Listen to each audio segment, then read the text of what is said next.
I'm motivated by fear. Fear of fear. I hate being scared to do something. It's very simple. This is what I believe, and I'm willing to die for it. Yeah. Period. You can't be scared to die for the truth. The truth is the only thing that's ever going to be constant. And you can't fear what might happen to you if you were to tell the truth. Because what happens to you if you don't tell the truth is worse than telling the truth will ever be. The first step before anybody else in the world believes it is you have to believe it. There's no reason to have a plan B because it distracts from plan A. And I think psychologically, the advantage that gives me over a lot of people that I have been in competition with in different situations is it's difficult to take the first step when you look how big the task is. The task is never huge to me. It's always one brick. I believe, and I learned very young, that you don't try to build a wall. You don't set out to build a wall. You don't say, I'm going to build the biggest, baddest, greatest wall that's ever been built. You don't start there. You say, I'm going to lay this brick as perfectly as a brick can be laid. There will not be one brick on the face of the earth that's going to be laid better than this brick that I'm going to lay in this next 10 minutes. And you do that every single day. And soon you have a wall. And soon you have a wall. I've never really viewed myself as particularly talented. Where I excel is ridiculous, sickening work ethic. You know, while the other guy's sleeping, I'm working. While the other guy's eating, I'm working. The separation of talent and skill is one of the greatest misunderstood concepts for people who are trying to excel, who have dreams that want to do things. Talent you have naturally. Skill is only developed by hours and hours and hours of beating on your craft. I always knew that I could work hard enough. There wasn't an issue with discipline, or there wasn't an issue with the ability to sacrifice or the willingness to sacrifice. There's no easy way around it. No matter how talented you are, your talent is going to fail you if you're not skilled. You know, if you don't study, if you don't work really hard and dedicate yourself to being better every single day.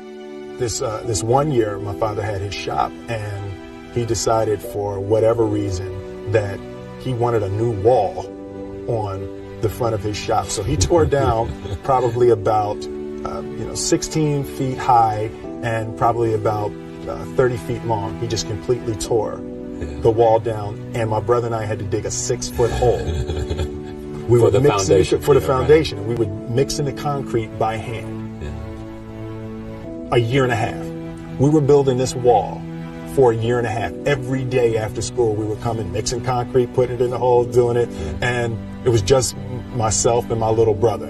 And I remember standing back, looking at that wall, saying, there's going to be a hole here forever. A year and a half later, we laid the final brick.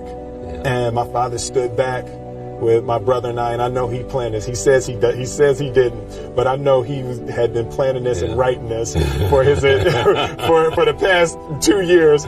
But we stood back, we looked at the wall, and he looked at me and my brother and said, "Don't y'all never tell me that you can't do something," and walked into the shop.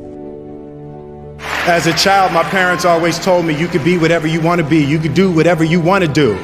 And you know, that office, that position, the highest office on the face of the earth, it was something I heard my parents saying it, but I didn't totally believe it. Yet I went out in the world and I carried myself and I held my head high and I stood there and I looked people in their eyes and I talked to people as if I was deserving of everything that this planet has to offer. I really want to say to children out there and to people who are watching, Confucius said one time, he who says he can and he who says he can't are both usually right.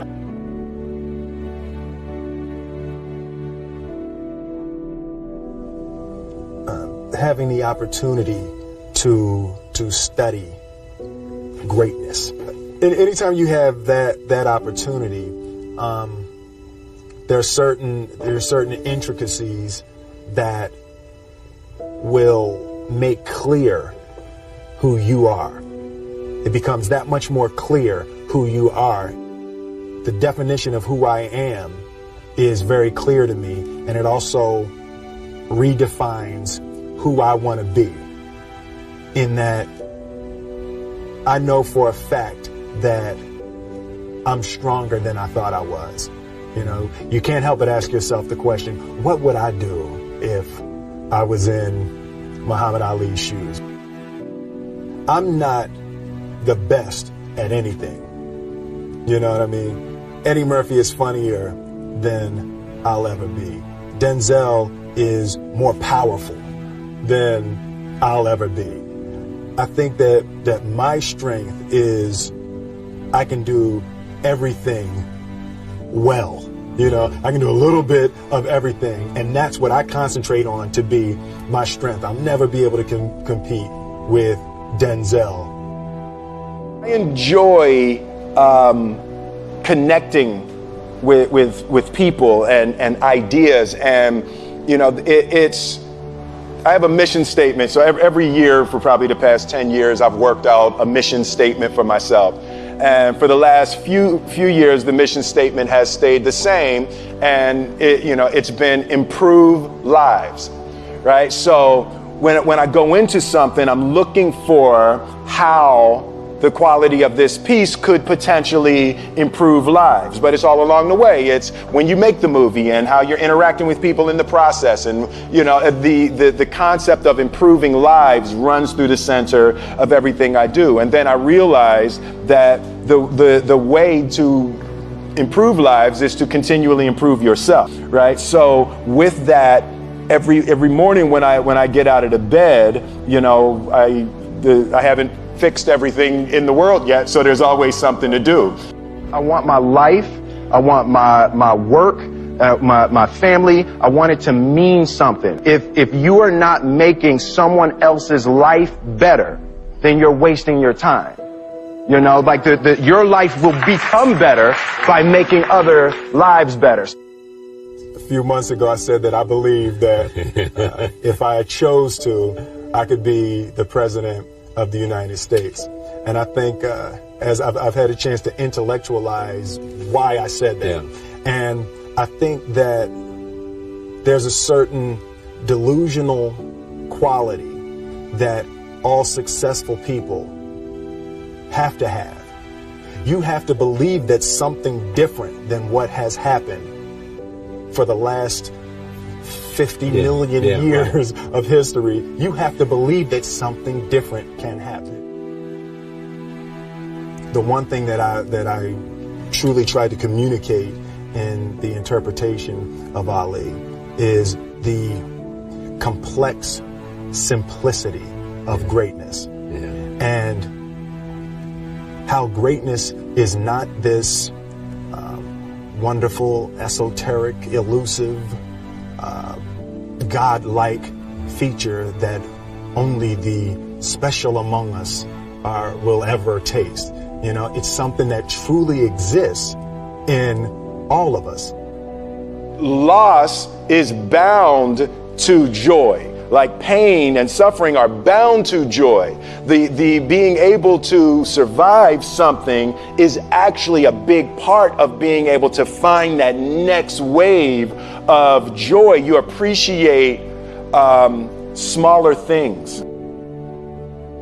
I hated being scared, you know, that I didn't want to even take the meeting. I just hated that being scared to do something.